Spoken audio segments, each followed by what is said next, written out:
Good morning and welcome back to CDS Season 2, Week 9, where we fought Margin Bay. I realized that a lot of other people introduce what CDS is when they make these videos, and I realized I should probably be doing the same. The CDS is the Champion Draft Series. We had to draft our champions 10 odd weeks ago. We all got a selection of 9 to 10 unique champions between us, right? We couldn't use the same champions as other people. And this is the final week of the regular season. Next week of play in about 3 or 4 weeks. It's on January 6th, which is a very famous date. Because obviously, as we all know, that's when Lenin took over the Dumas, or whatever it was called, the Legislative Assembly. Right? That's what we all know January 6th for, the date that Vladimir Lenin took over the Legislative Assembly. But also because of other things. But that's when the finals are going to happen, and over this last week we have fought Margin Bay, and it is relevant for our placement in the finals, or it could have been, right? As we spoke about last week. In the Champion Draft Series, my team is Gwen, Leona, Draven, Nilla, Kennen, Lucian, Sejuani, Kaisar, Gangplank, and the Poro King, and the Ionian Idiots ran by Margin Bay is on Zoe, Jace, Thresh, Master Yi, Ryze, Heimer, Nasus, Yumi, Lee Sin, and Nami. Now, as we talked about last week, as we talked about at the end of the last video, you know, this is where we had our standings, right? Well, we were guaranteed to make it into the top 6 because the top 6 has the playoffs, but we still have the possibility of making it to the top 2, right? The top 2 get to skip the first week of the playoffs, or the first match of the playoffs, right? And these were our success lines, right? And there are a bunch here, and you don't really need to know about all of them, because fundamentally Sir Termund won his game, and therefore only one of them matters, which is the Sir Termund winning line, right? Where Sir Termund is still allowed to win, provided we 2-0 Margin Bay, Shadox versus Gestation also 2-1 instead of a 2-0, and Cephalopod loses.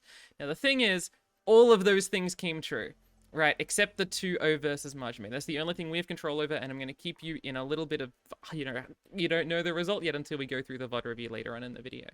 But keep in mind that our game was the first game of the week, so I didn't know what the pressure would be if we needed to 2-0 or 2-1, or even if it was relevant. Keep in mind that we could have 2-0'd and still not had any chance of making it to the top 2.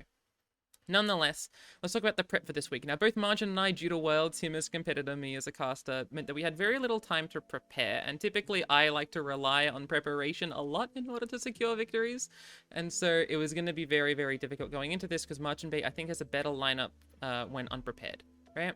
That being said, Margin Bay has brought the same 120, or more like the same 110 over the past 4 weeks. Like, he's changed 1 or 2 tech cards in every single deck for the enemy gamer, but in general, it's been the same decks. I wrote Fizz Yumi, I meant Zoe Yumi, I meant the Elusives deck. Zoe Yumi, Ryze Yi, and Thresh Nasus. So we had a few lines, right? The first line that we could have tried for was to attempt a 2-0 Ryze. When we were fighting Capital Circuit last season, when they were on the lineup of Ryze, Jace Lux, and TF Set, Ryze was the easiest deck for us to try to attempt to beat consistently in that lineup. And when we ended up winning that season, last season, it was because we were able to beat Ryze with a really cool lineup, including Taric Shellfolk, right? There's a problem here.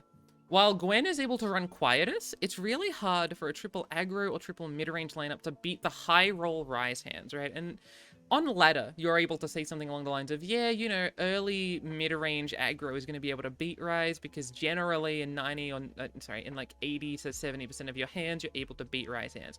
But I want to make sure I'm beating Margin Bay not just like 70% of the time, but 100 or like 99% of the time, right? And making it such that I'm going to lose to double Eye of the Dragon hands with my decks just doesn't feel good enough, right? I want to be able to beat Ryze even when it's drawing its absolutely amazing hands, right? Quietus decks like Gwen decks are able to do that because you're able to deal with Eye of the Dragon and then sort of be aggressive, but if I wanted to bring something like Pirates, it just doesn't beat the Eye of the Dragon hands, unfortunately, with how the Ryze deck plays out. I can't really do Control. I don't think Control was going to be a good enough way of beating Ryze, and I can't really do Combo. You can try doing something like Shellfolk, like Combo decks should be able to beat Ryze decks if the combo is faster than Ryze's combo, but for 3 decks in a lineup to be able to consistently do that, or 2 decks plus a Gwen deck, is just really, really hard to go to. Next second line was to attempt a 2-0 Zoe Yumi. This is a deck that is much easier to try to target because it's a lot flatter in what it's trying to do, and its high roll hands and its mid roll hands look about the same, right? It may be like 1 less Blessing of Targon or 1 less Elusive Draw, but it's still the same sort of deck, right? There are some theories to create silver bullets against this Zoe Yumi deck, right? One is silences, right? You can go to Demacia for Purify or Silence and Suppress. You're able to go to Targon for Hush and Quicksand. There's obviously, you're able to go to Targon for Hush or like Moonlight Affliction. There's a bunch of other options, and all of these regions, right? Like, Demacia has blocking Badger Bear. Targon also just has natural elusive units. You can go to Shurima for Quicksand, which is what that comment was about. You can use the Explorers for Explorer's Blunder to make your deck just feel a little bit safer into it, and you can go into aggro to try and kill them before they kill you. Let's look at this deck that we're trying to beat. 3 Zoe, 3 Yuumi, 2 Dark and Lodestone, a bunch of elusives. Importantly, it's on 3 Sparklefly, which basically means that this idea of going for aggro is a little bit dead in the water, right? I don't think I can reliably run an aggro deck that's able to beat Sparklefly hands. Now, you might say in response, but why can't you just run Pirouette? Why can't you use cards that are able to deal with Sparklefly hands? But the more sort of like, you know, I've got this, you've got this, I'm going to respond with this, so I respond with this, and do that over and over again, makes it such that it is more likely for the fail states to occur where I don't draw the silver bullet for their silver bullet to my silver bullet, right? And I don't want to be relying on those sort of situations when I'm playing this video game and trying to, like, 100% of the time kill Margin Bay, right? I just can't rely on that sort of gameplay pattern. While a Pirouette-style aggro deck is going to be more able to beat that, I don't want to have to rely on my 3 copies of Pirouette or my, like, 2 Pirouettes, 2 Arachnoid Sentries. And even then, if I've got those cards, Sparklefly can still very easily beat me. It's just not... Sparklefly is a very specific type of card to try and tech for your aggro deck. It just doesn't necessarily work in that sense. If we go through this deck again, it is on 3 Pokestick. I thought I would really want to point that out because it's going to be relevant in the future. I should also mention this deck isn't on the Purifying Flames. It's trying to buff the elusives after they're already on the field with things like Yuumi, Blessing of Targon, and Battle Buns. Okay. This was another idea we had to try and beat this Zoe Yuumi deck. We tried to, like, just develop units on curve, play basically an Elites deck, and try and beat them that way, running cards like Silence and Suppress, Purify, Sharpsight, blocking Badger Bear, these sorts of things. This looks like it's good, but if you look at the Zoe Yuumi deck, it actually just goes bigger than Elites, right? If they just have a Blessing of Targon or a Battle Bond, my way of beating that is like a Purify in combat or like a Sharpsight, and it just doesn't really work out. The idea of matching them on board doesn't really make much sense. If I'm able to do the nuts curve, you know, of like Cloudfield, Ramhound, Ramhound, you know, if I'm running the 3/3 that cheapens itself, which I was on an earlier version of this deck, right, you can try and do something like that. And I'm not saying this deck is built perfectly, but it just didn't end up really working out. I'm like, obviously this deck is far from perfect, right? Well, I would have cut Inspiring Light a little bit earlier, these sorts of things, but this deck didn't end up really working for what we tried to go for, because the deck can buff itself to be larger than you, right? And if you're not threatening burn, they can always just go down to 1 and try and win, right? We tried to move on to a version that looked a little bit more like this, a little bit more control-y, right? We're on Vengeance and Concerted. We're on Cataclysm plus Gwen, which is something they can't interact with. We're on Quietus. We're on more copies of Purify than Silence and Suppress because they want to buff things in combat. And so using Silence and Suppress doesn't actually make as much sense, right? We tried something like this, and it just sort of didn't work. There's a few reasons why, but I want to talk about, like, Skip King of the Reef and how it counters silences, right? Like, if they steal Eternal Dances, or Purify, or Silence and Suppress, and my only way of killing Skip King of the Reef is to use blocking Badger Bear plus, like, stats, or a 6-mana Vengeance, or purifying it and losing my other Purify that they stole, sucks. Silences aren't a good way of dealing with this deck, despite me thinking that it would be a great way of being able to beat their, like, you know, buff spells, right? I think if they were on the Purifying Flames, it would do a little bit better, but the fact that all of their buffs are post-combat means that I'm going to be, like, they attack, I Purify, then they do the buff afterwards, and then I've still lost my unit, and they're just going to beat me on board as a mid-range deck, as opposed to as an elusive swarm deck, right? We also tried something that looked a little bit like this, Cannon Leona, running lots of Silences and Blinded Mystic and Concussive Palm. It worked okay, but it's the same issue where, like, board-based mid-range doesn't beat this elusive deck on its own. You just want to... You're more likely to have a better result playing, like, a good deck that's, like, threatening things, as opposed to, like, a slow board-based deck that has interaction pieces. I think the last 2 decks could have been improved a lot, right? Give me a day on both of those, right? And those decks will look a lot cleaner and change the matchups from what felt like 30-70s to like 45-55s, right? But I think fundamentally those matchups weren't able to try to accomplish what I thought they would based on general matchup theory, unfortunately, right? I can improve those, but that's not really the best line to be going for. We're trying to make a 3-deck lineup. Keep in mind, we don't have that much time to prepare, right? I'm trying to de-stress from Worlds. My Worlds week was very busy. I had a lot going on, including having to reset my sleep schedule back from what it was fucked as during Worlds. And so I do want to make sure that I'm making the most use of my time, even if it's going to be a little bit rushed. Anyway, let's cross off Silences. Silences is not going to be the line. Then a new idea popped into our brain. Ravenbloom. Ravenbloom sounds like a great way of being able to execute these elusive units, because we're only developing about 4 a game, right? So if I can just kill all 4 elusive units after they buff them up, bada bing, bada boom, the deck is dead. And so I want to show you this deck, which is one of the coolest creations I think I've ever made. I'm so fucking proud of this. The combination of Formless Blade plus Ravenous Flock is so fucking cool. And it's something we've never really seen be strong, because obviously they've not been in Standard together, and in Eternal there's way better things you can do than Formless Blade, Ravenous Flock. But it's so cool to have 2 mana in your hand and be able to deal with a 6 mana unit. Without having to pre-commit something to set up the flock. The same goes for Disin. Disin, you have to pre-commit the Disin, and then Formless Blade you can just play whenever. I think it's exorbitantly cool. This deck also gets to run Vic Rash and Zap Sprayfin cards that it already wants to run as elusive blockers. Pablo was a super cool addition, because Pablo gets to combine with something like a Parlay or a Disin or a Flock, and then it's still got a Wincon, right? Unlike TF Swain, where it's Wincon as Swain and Swain and Levy. You do need to have a Wincon in your deck, and ours was Wildfire. You can get it copied via Wise and Helmsman or taken by Zap Sprayfin. But only on one Ravenbloom Conservatory, I found that it was a little bit bricky for how the deck ended up playing out. This ended up working pretty well. It wasn't always winning me the game, but it felt a lot more secure. I really liked how this felt.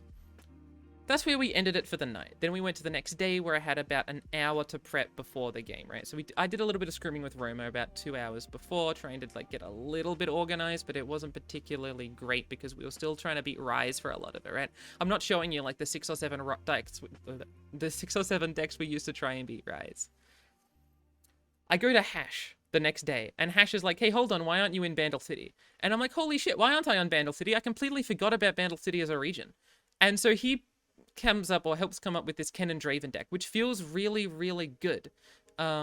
This deck, from memory, is 2 cards off. Yeah, we're missing 2 cards here. You can see the region combination in the corner. This is a 38 card deck, but it looks pretty good, right? Like, it's doing the same thing, except it's way more consistent, because Bandle City isn't able to be consistent with its pings, right? With Pytos, Pokey, Wallop, and Concho. Then we edited we edited a little bit. For one, it's harder to find a Wincon in these regions, right? Because we're not in Katarina, we don't actually have that Wincon in our champions. And Portia the Peculiar is really cute, but it creates a 1/1. And I pointed out that Pokey Stick earlier for a reason. If they just Pokey Stick the Portia, we're done for. And then Hash, the genius, reminds me that fucking Broadmain exists, and I can just make this a Broadmain deck. And so moving around the ratios a little bit, we get to this Broadmain deck. And once I realize this should have been a Broadmain deck, we can look back at the Bandle City, the Bilgewater deck, and be like, hold on, what the hell was that, right? Like, Broadmain should have been in this list, and I think if you add Broadmain to this list with Formless Blade, it becomes really funny. But anyway, that's where we ended up with this deck. So congrats, we finally came up with our first deck. We still have 2 more to go, and we don't have that much time to prepare. So the next option is, like, Quicksand is still a really good idea, right? Instead of Hush, where they steal the silences during the thing and then I can't actually deal with it, right? Silencing doesn't give me my thing back from skip. Quicksand also interacts with 2 units as opposed to just 1, which makes it a lot more efficient for me being able to spend mana in investing into blockers and then being able to use those blockers efficiently to block by only spending 3 mana to deal with 2 units. And so we came up with Kaisar the Poro King. It was this or Leona, but again, the issue with Leona was that it was silences. And this deck is really hater.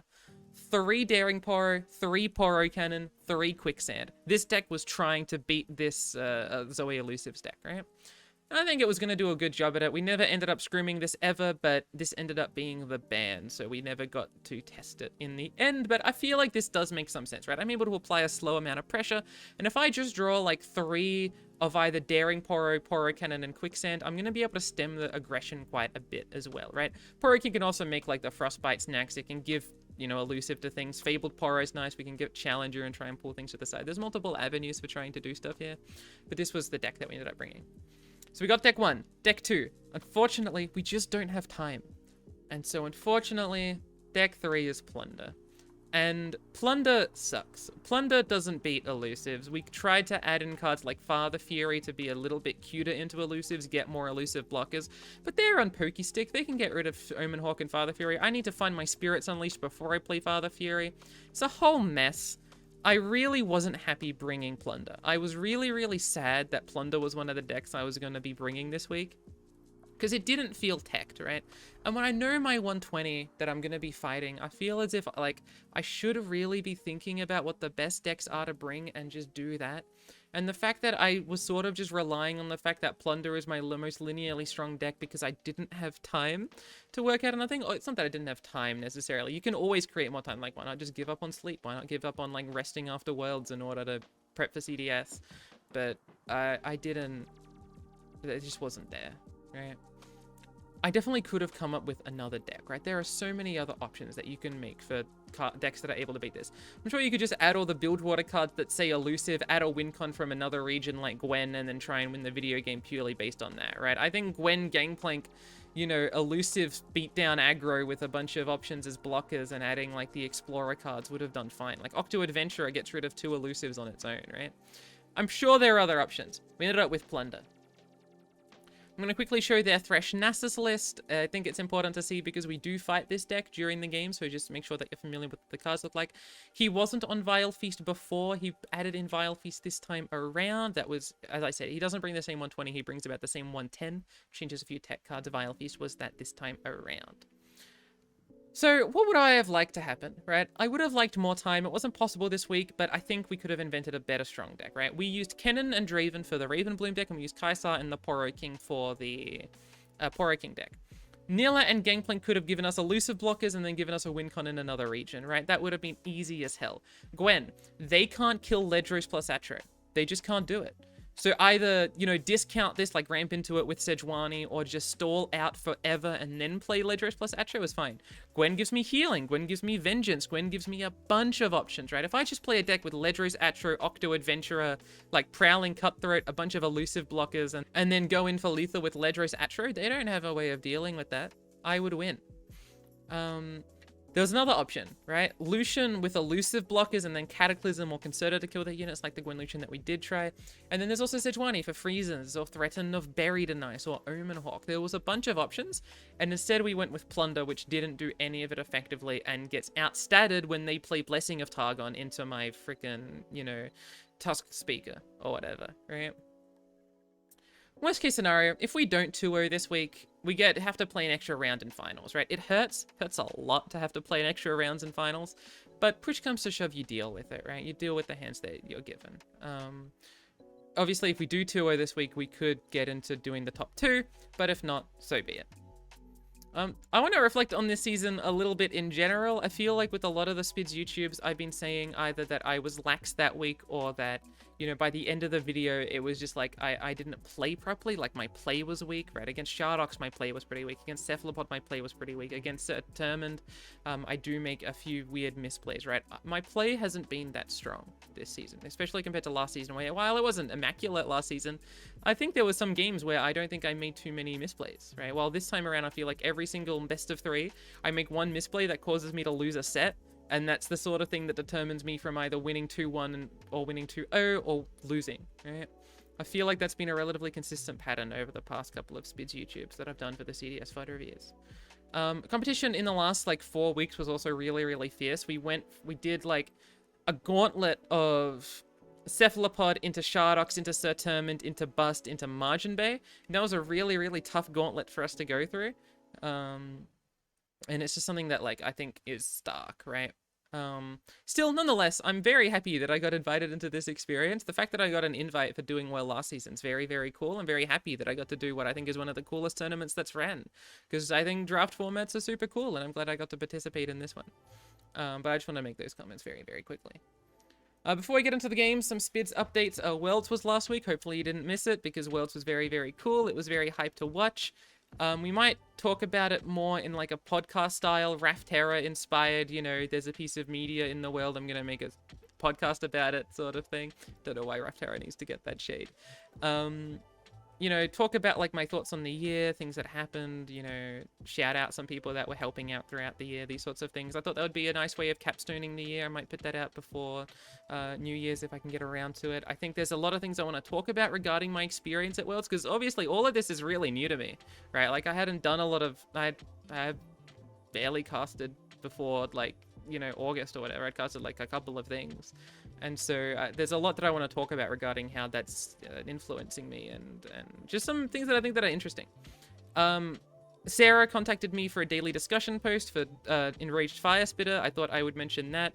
One as a shout out to like Captain Sarah, who's the fucking goat, right? Like I don't want to admit this, but I use Reddit as my recreational social media more than I use most other sites. Like I use YouTube and I've used Twitter a little bit over the past year and a half as I've been slowly getting into it. But like Reddit has been my social media of choice for like 6 or 7 years. And so I think Sarah does a really, really, really good job with that subreddit. In the same way that Justini did a really good job with the Plants vs. Zombies one, right? And I just wanted to like shout out Sarah for doing an amazing job with the daily discussion post, and also because I think what I wrote about Fire Spitter is not uninteresting. It's not the most interesting thing in the world. I just see what decks it's good in and why I like it. But you know, Pog, there's Spidz on the thing. You know, I want to shout it out. And there's been rumblings, like Donut has mentioned that there might be a Tron 5v5 at one point. I didn't end up uploading anything about the Tron 5v5 last time because I didn't end up playing in it. But if I play in the Tron 5v5 this time around and I do end up actually playing the video game in it, then obviously I can convert it into Spidz YouTube, right? And do a little bit of a VOD review on it. That's everything I wanted to talk about regarding, you know, preparing for Majiin Bay and preparation for the CDS and all these sorts of things. We'll do the VOD review stuff as we normally do, see if we're able to beat Majiin Bay 2-0 or if we get any other score. But that's all I want to talk about. Let's go into the VOD reviews now. Goodbye. Alright, let's go over the games. As always, I've got the little program in front of me. You know, it does things. We queue up our decks. We ran the Rise as we were talking about. Well, I guess I didn't talk about what my secondary plan was, which was to beat Thresh Nasus and to kill Zoe Yumi. But, like, we need to ban Rise here. Like, we're never beating Rise with these decks, right? Especially, like, the Raven Bloom. How do I hide this again? H key. So the first matchup we get is actually Raven Bloom versus Thresh Nasus, which again, we're trying to beat Zoe Yumi, so I wasn't too confident about this, and I've never done this matchup before. I've not played that much Raven Bloom. I don't really know what's going on. So we're trying to beat Thresh Nasus with this. And so we see this hand, and I'm like, okay, Broadmane seems really good as something to stick down, especially as a way of dealing with both Thresh and Nasus, which are late game cards that need to come down later. Concho seems really good as an early blocker that they either need to Vile Feast or can block something like the 4-2, like Spirit Leech, or deal well into the 3-1. And I thought one Flock might be nice for dealing with Thresh, I think. Yeah, so I end up mulliganing like this. End up drawing Draven and Portalpalooza, which are relatively good cards, right? Draven can come down really hard to interact with outside of Hate Spike, and Portalpalooza gets to summon units and do like a pass draw, right? They end up passing on turn 1, which I thought was kind of nice for me. I play Conchologist, they play the 1-2 Fearsome guy, and then I attack in. Right, because I got the attack token. I attack in thinking, hey, I don't really have a good way of dealing with X2s without using, like, multiple pieces of interaction. And I don't want to use multiple pieces of interaction. Interacting sucks. I don't want to do that, man. And so I do the attack, and they decide to take the block, which I thought was really interesting. It tells me that they don't have Vile Feast, and they don't have stock in this unit. They don't really care about this guy, which seemed interesting to me because their lack of care about this unit means that I feel like I'm going to be able to stall out further into the late game if they're not trying to do early game control, which I thought was a good omen for me. They play Cursed Keeper, and then they do Riot of Calling, so I try and respond with Pokestick. They do Glimpse Beyond, I respond with Pytos. When listening to... I haven't watched his whole VOD back, but I watched this moment, and he just sort of, like, said he's going to force me to have it, which is an interesting decision to make against my deck. I don't... I'm going to presume, because he's played Thresh Nasus, and I've never played Thresh Nasus, that he is, like, making the right choice here. But it seemed very weird to me to try and lose both your, like, your champion draw and your draw 2 to my pings. Now they end up dealing 4 damage here, which is fine.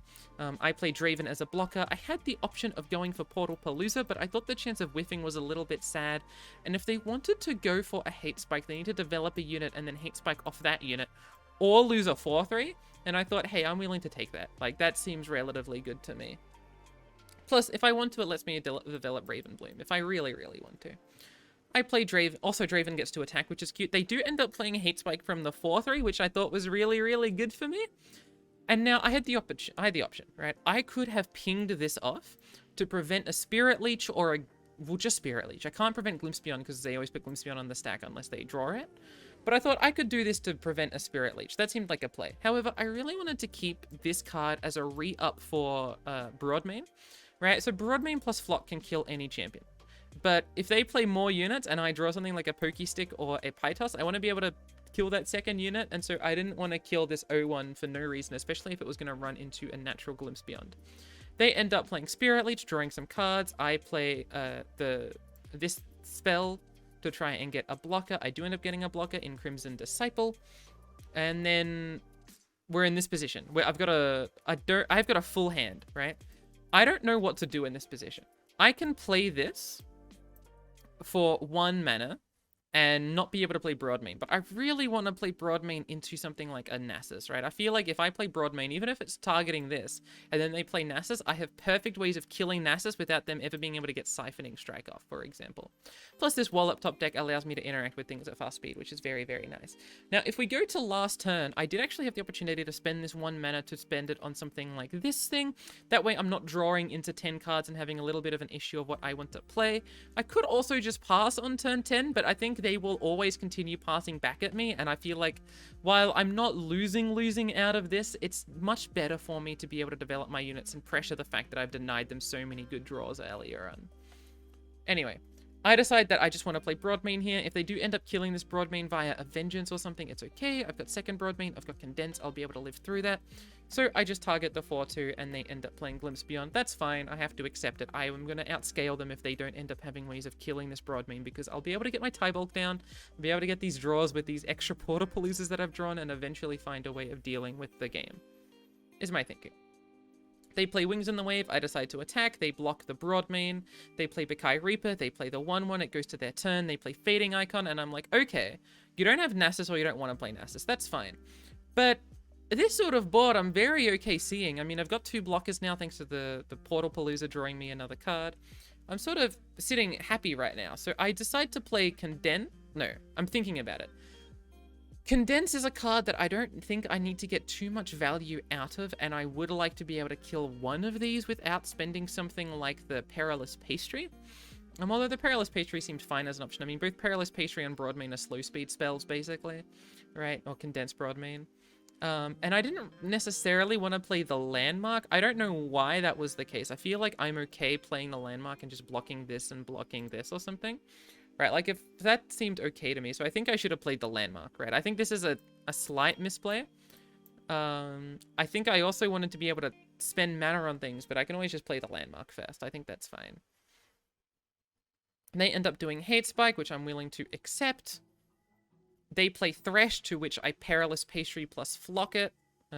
They still get a relatively okay attack in here. I decide to block down, prevent as much damage from Atro from affecting me as possible, thinking that I'm going to be able to block over the next couple of turns anyway. It becomes this turn, and I first pass. I'm like, I could play Portapalooza here, but their open attack doesn't actually scare me too much, especially with this other Wallop. I can just Wallop the 4-1 and then go into my next turn feeling really pretty. They play their Thresh, to which I have the response of Fire Spitter plus Wallop on. I do that on this turn, thinking that they've only got 1 card left in hand. If that is third Glimpse, congratulations. But I'd rather do it now before they have a higher chance of drawing into things like third Glimpse. It was my thinking, right? If they want a Rite of Negation at this turn as well, that felt okay by me. I don't know if this is the right play. I feel like I'm in such a commanding position as the Broadmane player at this point that I'm able to do plays like that. I've got so many draws in hand. They've shown that they've got a really awkward opportunity. This last card's either Atro or Nasus. So I don't mind going for this. I'm sure there are like minor plays that are slightly missing here, from like the condensed play to this Wallop on the Thresh. I think these are maybe like slight missequencings. I do think the Fire Spit is definitely a fine play, right? And I didn't even have to attack with the 2-2 if I really wanted. I think that was what I didn't pass. I attacked with the 2-2 technically, right? As to not give them the turn and burn up my mana, right? When they're more willing to burn up my mana than I am to their mana at this point in the game. But I think this Fire Spit is fine, and I think deciding to do the Wallop now or later shouldn't be too much of a pressing issue. Anyway, they play Nasus, so I play my other broad main, I kill the Nasus, and I think they surrender. So that's the first game going out of the way. If we win the next game, we actually make it to top 2 and get to skip the first round, which was very, very exciting for me. I didn't know that at the time, obviously, but I thought, hey, being able to 2-0 Margin B would be really, really good for my chances here. So now we're doing Plunder versus Thresh Nasus, which I don't like as a matchup. I thought this matchup would be pretty bad for us because Nasus is bigger than my units. And I don't feel like my aggro options, right? Like Plunder and Nasus both have a good early turn aggro, right? Mine is through Mirai Wardens and Tusk Speakers, and theirs is through the self-stack cards, like the 1/1 that becomes a 4/3 and Jagged Butcher and these, not Jagged Butcher, Ravenous Butcher, right? We both have our butchers, and all these sorts of things. But their later turns involve Thresh and Nasus, which are way bigger than Sejuani and Gangplank. Now, if I can stunlock them as Sejuani, that's okay. But if I have a Sejuani on the field, they're just only going to attack with Nasus, force my freeze out, and then once all my freezes are gone, then they can attack with their wide board, and their wide board can still block me, right? There are ways in which I beat this with a high roll hand, but their mid hands and high roll hands probably beat my mid hands and high roll hands, right? And so I wasn't confident about this matchup going into this. Now, I'm going to quickly check what the mulligan was. I think I just got... Oh, I full kept. Right. This was a really interesting full keep. I thought that Jagged Butcher plus Mirai Warden was a really good turn 2 attack, right? I'm going to be 3 wide, and their options for dealing with this are going to be something like the 0/1, like the 2/0/1s, and then a play on turn 2. If it's Wings in the Wave plus Fading Icon, one of my units trades into theirs, and then either I am proccing the Nexus or I am killing the 0/1s for free, right? One of those two. Either way, that sounds pretty good for me. If their play is something like Wings in the Wave plus Ravenous Butcher and I'm still trading into them, that sounds pretty good to me. If they're playing Wings in the Wave plus Hate Spike, that sounds pretty good to me. I felt like all permutations of their early game, outside of Vile Feast and Wings in the Wave, felt nice. And that why Vile Feast also precludes that I don't draw a very good unit. Like, I draw like a 2/1, right? Because then Vile Feast kills one half of Mirai Warden and then kills the other half of Mirai Warden. That was my only concern, was Vile Feast. But this seemed like a really good curve for me at the time. I really, really like this. Tusk Speaker lets me proc on my off turn and have some aggression. And Gangplank felt like an important way of dealing mid-range pressure damage. Having never done this matchup before, I felt like this was a decent hand to have a mulligan for. Now, I don't know if that's entirely true. I think you can construct scenarios where you get rid of Mirai Warden, Tusk Speaker, Jagged Butcher, and Gangplank, right? All individually could be excluded. I think you want to keep at minimum 2 out of the 4 cards here. I think you can say Gangplank might be less good because he gets easily traded into things like Vengeance and Nasus, and you just want to have your early curve aggression be strong enough and then pressure with Gangplank later.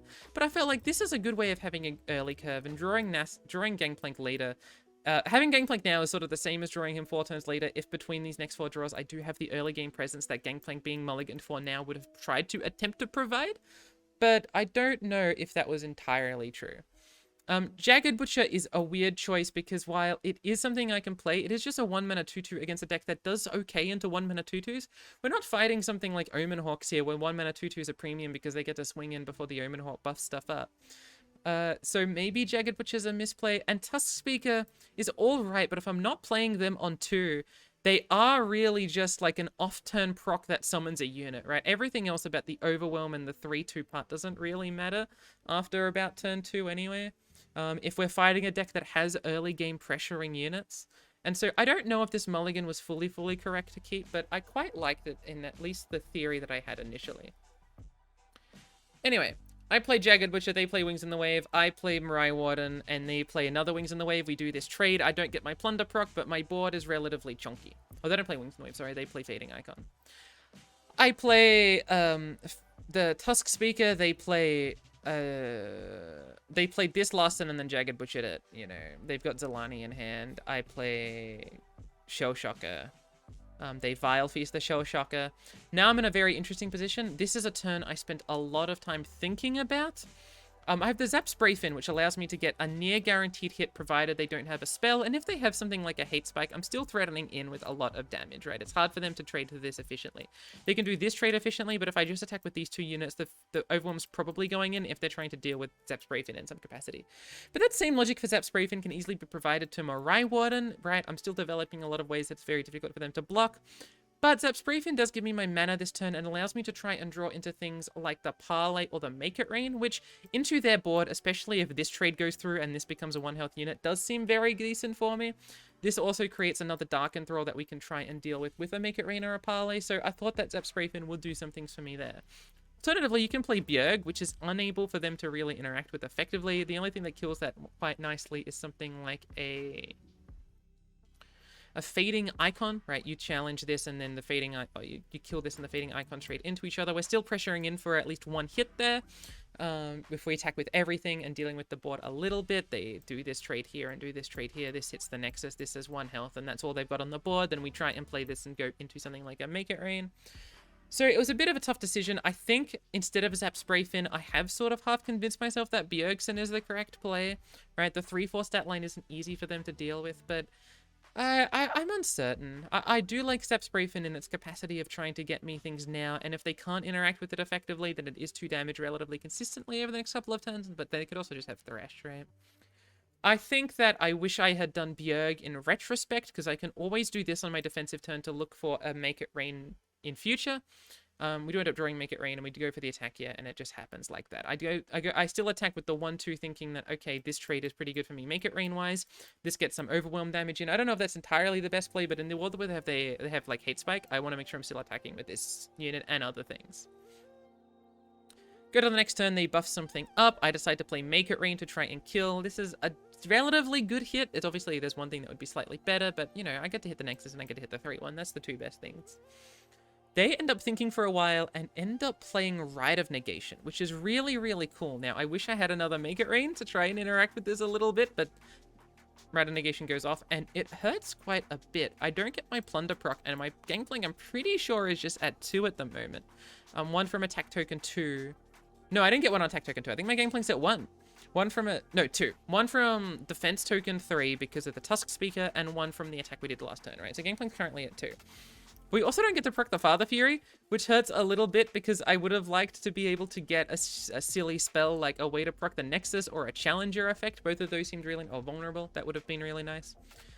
But then we get to this action, and I'm like, well, what are my plans for winning the game? I can play Babbling Bjerg into Sejuani, but that seems like a great way not to do a lot of effective damage.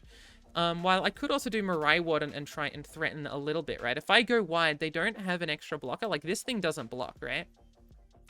So if I get a unit that does damage, I would be able to swing in for quite a bit on my open attack, and then play Bjerg defensively, then go into Gangplank plus Gangplank, or Gangplank plus Sejuani over the future turns, and try and win the game from there. I thought this would put me on a faster clock. Unfortunately, I got Mr. Thrift, which does not put me on a faster clock. My plan was also to play Father Fury unplundered, right? I was going to have, like, at least 4 2-1s attacking in, trying to pressure them down a lot, especially because they showed they didn't have Hate Spike or Vile Feast on a previous turn, right? I thought their hand was a little bit top-heavy. Things like Nasus, Thresh, Atro. And maybe other copies of Zalani. And so I thought this would be a great way of going around that, as opposed to playing something like Babbling Bjerg, where, okay, I can attack with Babbling Bjerg, but it's not going to feel amazing if they just don't attack with this unit. Then I'm pushing in a very minuscule amount of damage. And then if I want to develop something like Sejuani, they can just respond with things like Vengeance or Nasus, which puts me in a relatively awkward position compared to the strength of open attacking and then playing Bjerg on defense. That was my plan. Unfortunately, the Mr. Thrift changes it. I still play the Father Fury. I think at this point I'm not really getting enough value from delaying it, and I really want the damage to come in. They end up having another Ravenous Butcher, so the damage is a little bit lessened, and so I just open attack. They do the block. I deal a little bit of damage. They play Nasus. I think about Gangplank versus Babbling Bjerg, and now we're in an interesting position. I have to figure out how I'm going to win the game without losing the game. Famous question about LoR, right? Play to your outs, try not to lose. How do I plan to win this game? I am currently at 3 out of 5 on my Gangplank procs, already having done one this turn. Nasus can attack Babbling Bjerg here, or be blocked by Babbling Bjerg, and that would mean that I'm able to survive for a little bit longer, but I don't have a single way of interacting with Atro outside of a Sejuani lock, right? I do think I might have a 3 Sisters in this deck, but Nasus gets Spell Shield, right? I don't have a way of really dealing with that outside of a Sejuani lock. Babbling Bjerg lets me try to draw into that Sejuani lock, but I also need to consider how I'm going to be leveling up my champions, right?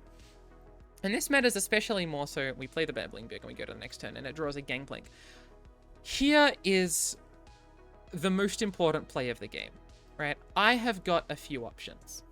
One, if I block this like this, Nasus levels up. He's going to level up no matter what. That's non-negotiable, right? Nasus will be a 14/14 from that block, right? He levels up and gets +1/+1, and he slays this unit, gets another +1/+1. At this point, this card in hand, which they've had for a little while, could be Atro. They can win the game, right? I don't want them to win the game. Winning the game sucks. I want to win the game, man. So I don't want to do that, right? If I block this unit, it is irrelevant for the Atro win con, right? I can block it with the 2/1, but they're still going to have a 15/15 Nasus at that point, and lo and behold, 15/15 still kills me. If it hits the Nexus, 14/14 plus this dealing the Nexus damage is fine. So, if I block the Nasus or not, I lose to Atro, right? I am at the point in the game where if I try and interact with Nasus, I'm losing to Atro anyway. So, now I've got a few options, right? I can say, you don't have Atro, I'm going to block Nasus to stall out the game, right? That would be this block here, stall out the game, they don't have Atro, try and win that way. Alternatively, I can say, okay, if you've got Atro, I want this as a 2/4 to swing in, right? If your hand is a little bit bricky, I want to have as wide a board as possible, get my Gangplank down, try and level it up with Gangplank's Parlay into regular Parlay before combat, try and win that way, deal some damage, push in, right? I decide not to block. Or rather, I think about blocking. I use the Mr. Thrift to block the 4/3 because I need the board space for the kegs. And like the 0/3 doesn't really matter. But yeah. This is a misplay. I don't realize that it's a misplay at the time. I go through my logic there about that stuff, but what I hadn't realized about doing this play is that if they don't have Atro, by not blocking Nasus, I'm now losing to Zalani, when before I wasn't losing to Zalani. If I do this block here, I am still going to be at a massive amount of health, such that two Zalani strikes can't kill me. Because of my excess Gangplanks and my capacity to draw things like a Sejuani, I am able to block Nasuses in future turns if they don't have Vengeances or Siphoning Strikes, right? If they're not able to interact with Gangplank, I am able to slowly try and ship them down with Elusives, with Gangplank Powder Keg, spam, damage. There's a few things I can try and do. Still go for the go wide lethal on the attack in a couple of turns, these sorts of things. By taking this damage and saying I'm going to keep my 2/4 around, it means that I am losing to Zalani. I didn't realize this at the time, and that was a major misplay. Anyway, Nasus levels up. I try and Gangplank target the Nexus. They play Zalani. I play Gangplank. They play Wings in the Wave, which hurts a lot because those are blockers. I play Omen Hawk. They play another Zalani, which now tells me, oh, okay, you don't have Atro. And I spend a lot of time thinking, what is the play here, right? I can parlay this unit, deal 2 damage to the Nexus, but then I'm dealing 2 damage to Nexus. I can deal a 3rd here, I can deal 4 here, 5 here. They open attack, I'm dead. That's not good enough. And once I see this board state, I come to the conclusion about the Zalani stuff, and I'm like, oh, I've lost. And it's just sort of unfortunate that I decided to play for this, right? I spend a lot of time thinking about what the possible outs are. You know, I draw this Make It Rain, try and do some things. But at this point, I've already lost and I'm just coping, trying to find my answer, right? Trying to find any possible permutation of winning. Maybe I can, you know, Make It Rain, kill things, and then Frostbite them in future. But because now I'm getting the kegs every turn, I can't even play for that out, right? I deal as much damage as possible, but they end up killing me with the Zalanis, and that gets me out of possibility for top 2. I don't know that at the time. I still think a 2/1 is able to get me to that. But this block here really, or this lack of a block here, really solidified the loss, right? When we go back all the way to this turn, let's say I don't have this 2/4, and let's say my health is still 15, right? Let's say we're in this position. Going into the future now, we don't have this 2/4. We're in a position like this, right? We're still at 15 health. We're able to go for the Make It Rain, deal 2 to the Nexus. Or even the Parlay, right? We're able to go for Gangplank's Parlay, kill this, deal 2 to the Nexus, right? Then when they pull the keg with the Zalani, we're able to do the Make It Rain on the stack, then try and deal another 2 to the Nexus. We've got these Elusives, that's another 2 to the Nexus. Then we have another attack token afterwards, that's another 2 to the Nexus. We'll block this with Gangplank, and then we'll block you with the not with a Babbling Bjerg, with other units. Look, this might end up being the 0-1, it might end up being this. We might end up not dealing 2 to the Nexus with this other Zap Sprayfin. But instead of getting them down to 5 and nothing lower than 5, like the most we can get them down to is maybe 4, right? Because this, and then in theory this for the 6th if we really wanted 3. What delaying the game does is allow us to draw more Zap Sprayfin. Zap Sprayfin is 2 burn, right? Zap Sprayfin herself and the make it range she draws us, right? We can look for Sejuani, try and pull something to the side and go for lethal that way. There's so many options that we've got. This is obvious stuff, but it's stuff that I didn't realize that I couldn't go for because I didn't realize that I was going to lose to Zolani, right? And that's sort of the crux of what this game was. I ended up going to Margin-based chat afterwards and saying, hey, this was a really close game, but I really misplayed in game 2 and I could have gone for the 2-0. And it hurts that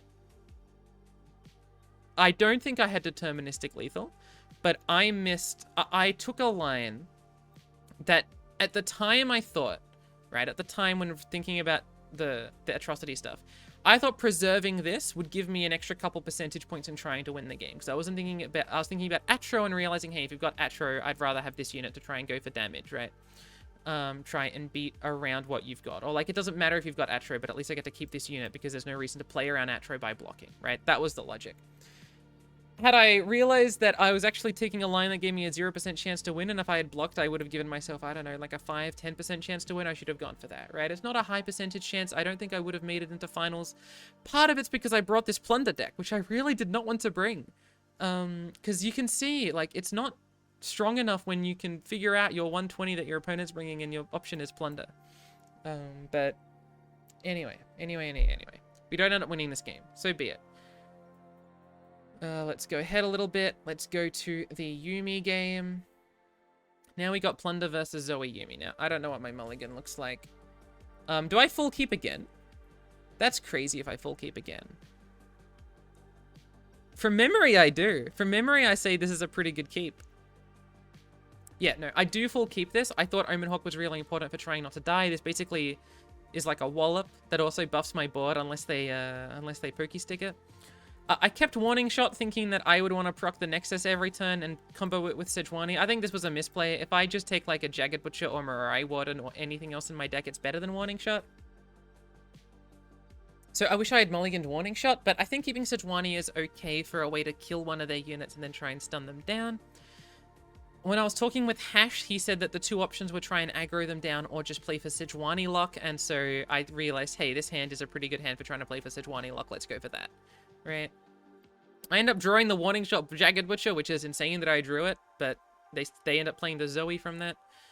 We open attack, which means that we then play Shell Shocker. They develop and steal my Make It Rain, which hurts, but they end up trading the Zoe anyway. And we draw a buffed up Jagged Butcher, but our hand is relatively short at this point.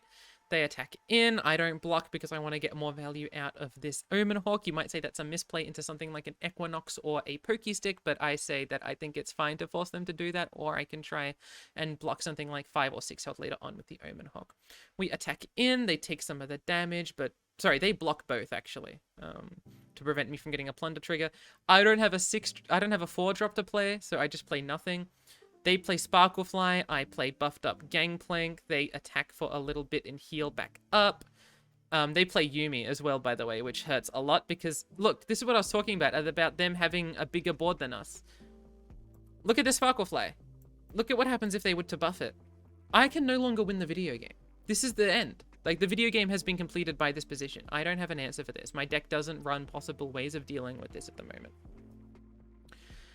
They buff like this. I think about how I want to play this. My logic is that I need to play Sejuani, pull that to the side, get a Plunder proc this turn, right?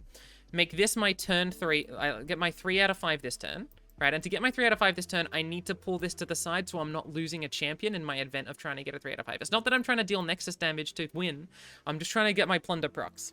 Then this would be Plunder proc 4 out of 5, and then my next 2 draws would give me 5 out of 5 and freeze. That was my plan, right? I don't think I can win the game if I don't go for that line. So I decide to Sejuani that to try and go for that plan. What? Why?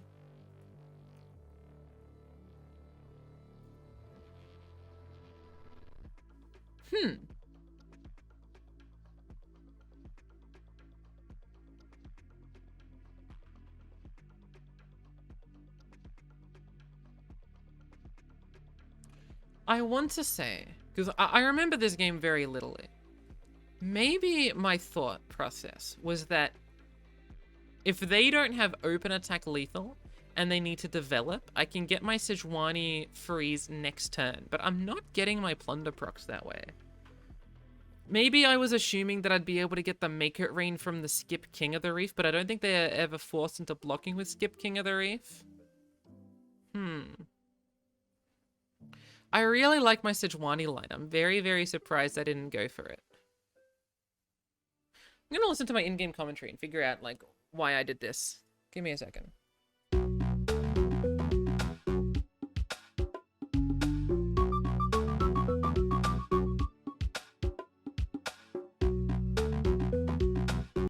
Alright, apparently I don't have in-game commentary for that. Oh well. I think that was my logic, that I wanted to try and bait them into misplaying. That just isn't true, right? If they've got units, they'll develop them after I attack, and if they're gonna open attack, it doesn't matter if I've got Sejuani or not. I don't think that's a misplay. I really wish I went for my line. I definitely thought about it at the time. I just didn't end up going for it. I do this attack, try and get in some damage, get the plunder proc. Like, I still get the plunder proc here, but they just go for open attack lethal and I lose, right? We get 1-2, we lose to Margin Bay. We're like 6th in the standings, but it doesn't really matter. 3rd to 6th doesn't matter, right? If we got 2-1, if we want 2-1 them, we would have been 3rd and it just wouldn't have mattered at all. So it's whatever. End of the day, I wish I hadn't misplayed in Game 2.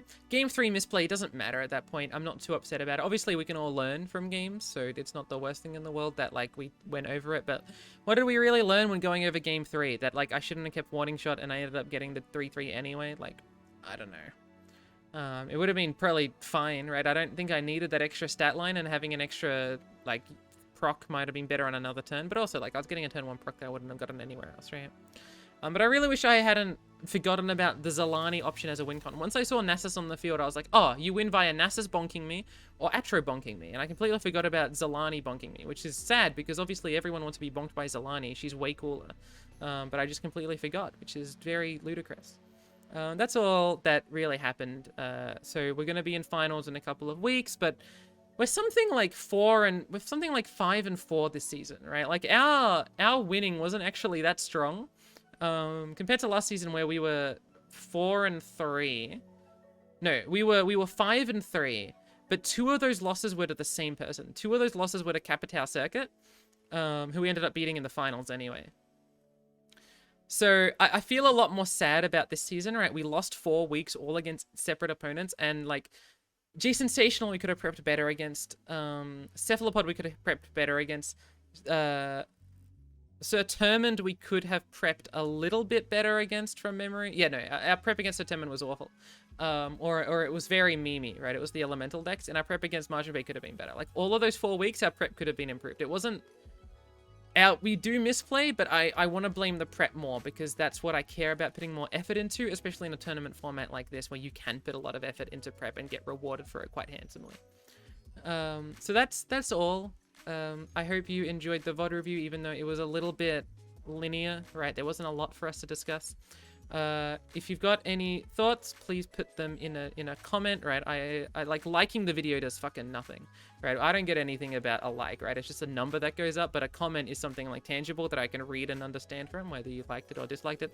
I tried putting in like a no background behind me. I know it fucked up the slides a little, because what I normally do for the slides is have like a gray box to show where my face is, so that if I'm actually covering something with my face, I can talk about it. But because I don't have it's not covering up as much anymore.